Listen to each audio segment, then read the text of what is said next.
In number 17 and 18, I asked you to solve the following equations algebraically without factoring, and then put your answer in simplest form. And the reason I stress the directions without factoring is there's a simple strategy of solving these quadratics when the linear term is missing.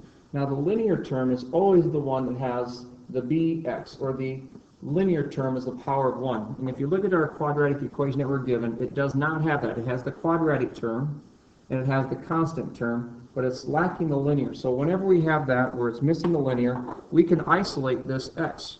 So what we're going to do is we're going to use our GEMDAS backwards. Whenever we solve equations, we can work GEMDAS backwards to help us solve these. And this is a very specific case of quadratics. Not all of them will work like this.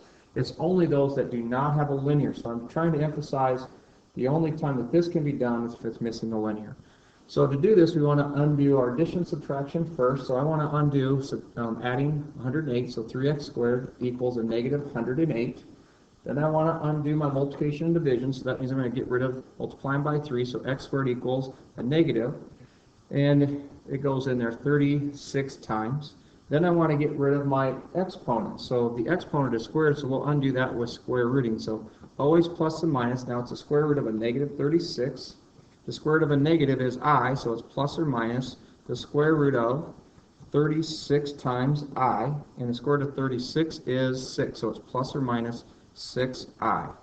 And those are your two solutions to that quadratic equation. So that's a technique that is specifically designed when you're missing a linear factor.